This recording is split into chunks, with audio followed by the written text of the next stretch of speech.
Shalom. Salam sejahtera buat saudara-saudaraku yang terkasih.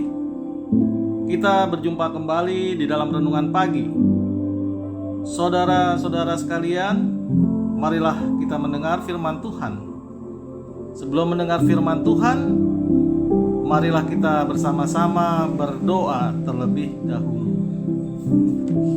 Bapa kami yang di surga, Bapa yang kami kenal di dalam nama Tuhan Yesus, kami mengucapkan terima kasih atas berkat dan kasih sayang Tuhan di pagi hari ini. Dan boleh kami bangun di pagi hari ini di dalam kondisi sehat jasmani dan rohani kami. Tuhan yang baik, kami mau mendengar firman-Mu di pagi hari ini. Bukakan hati pikiran kami agar kami mengerti isi firman Tuhan dan melakukannya. Terimalah doa dan sembah kami ini di dalam nama Tuhan Yesus Kristus. Amin.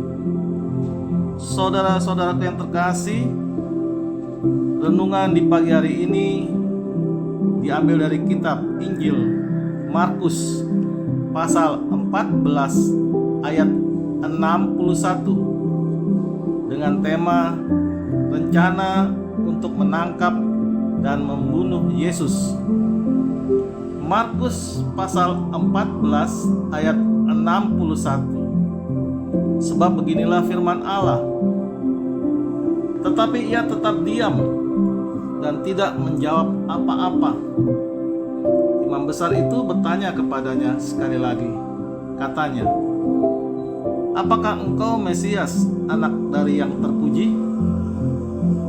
Demikianlah pembacaan firman Tuhan. Saudaraku yang terkasih di dalam nama Tuhan Yesus, nats pada pagi hari ini tentang rencana jahat Kayafas, imam besar, para imam, tua-tua dan ahli Taurat di Mahkamah Agama untuk membunuh Yesus. Hari Raya Paskah dan Hari Raya Roti Tidak Beragi akan dimulai 2 hari lagi. Para imam kepala dan ahli-ahli Taurat mencari jalan untuk menangkap dan membunuh Yesus dengan tipu muslihat.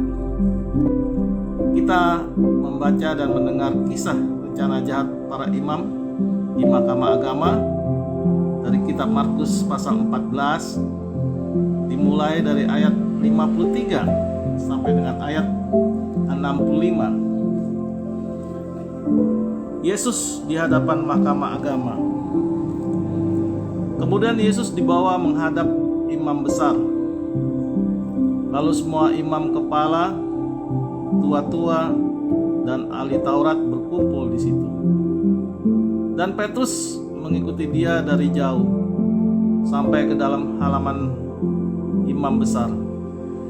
Dan di sana ia duduk di antara pengawal-pengawal sambil berdiam dekat api.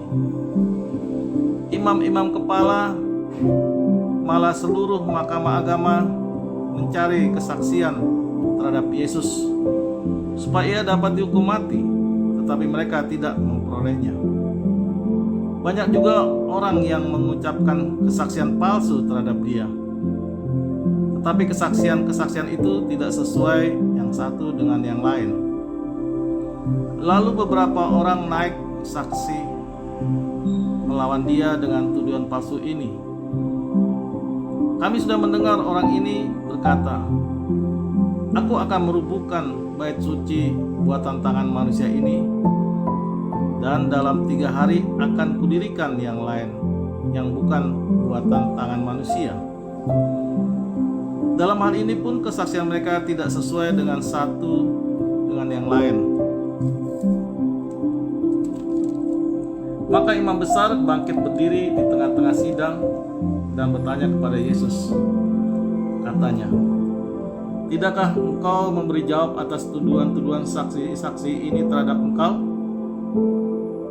Tetapi ia tetap diam dan tidak menjawab apa-apa. Imam besar itu bertanya kepadanya sekali lagi. Katanya, apakah engkau Mesias, anak dari yang terpuji? Jawab Yesus, akulah dia, dan kamu akan melihat Anak Manusia duduk di sebelah kanan Yang Maha Kuasa dan datang di tengah-tengah awan-awan di langit. Maka imam besar itu mengoyakkan pakaiannya dan berkata, "Untuk apa kita perlu saksi lagi? Kamu sudah mendengar hujatnya terhadap Allah. Bagaimana pendapat kamu?" Lalu dengan suara bulat mereka memutuskan bahwa dia harus dihukum mati. Lalu mulailah beberapa orang meludahi dia dan menutupi mukanya dan meninjunya sambil berkata kepadanya, "Hai Nabi, cobalah terka." Malah para pengawal pun memukul dia. Demikianlah pembacaan firman Tuhan.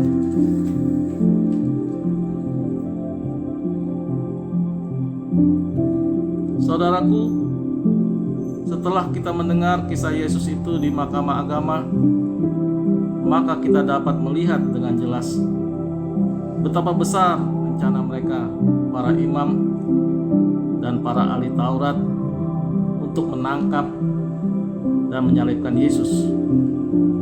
Dengan berbagai macam cara mereka lakukan untuk menjebak dan mencari kesalahan-kesalahan dari Yesus.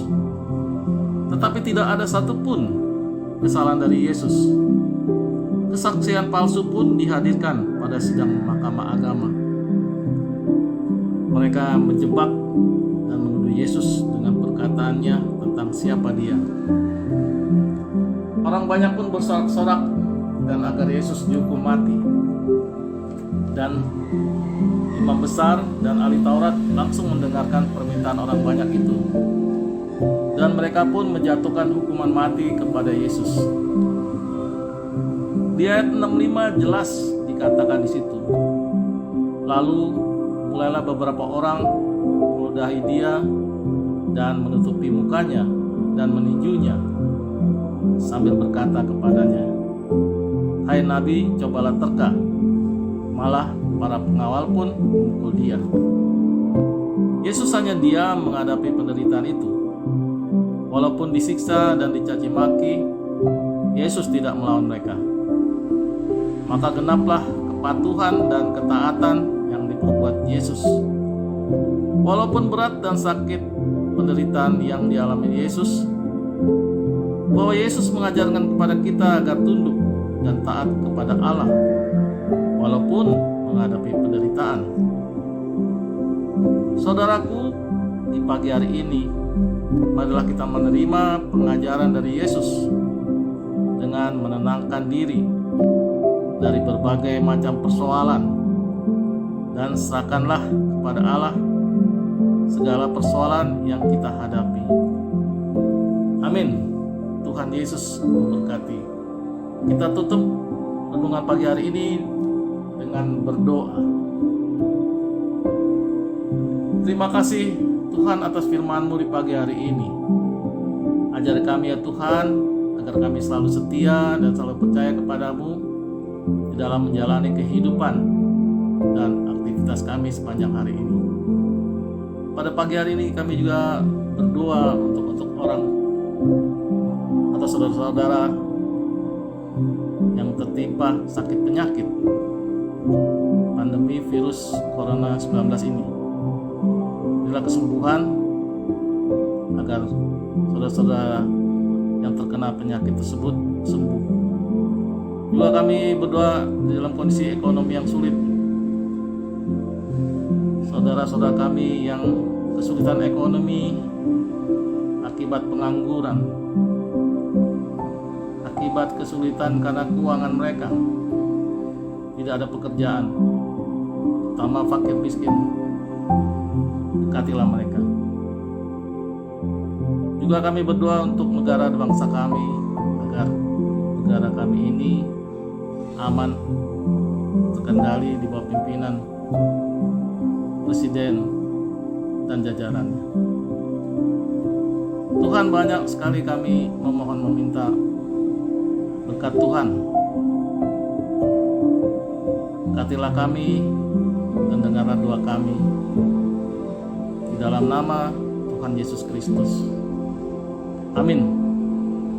Saudara-saudara yang terkasih, Marilah kita selalu mengucapkan syukur di dalam hidup ini, dan kita percaya renungan pagi hari ini menjadi sumber berkat dan sumber kasih untuk kita.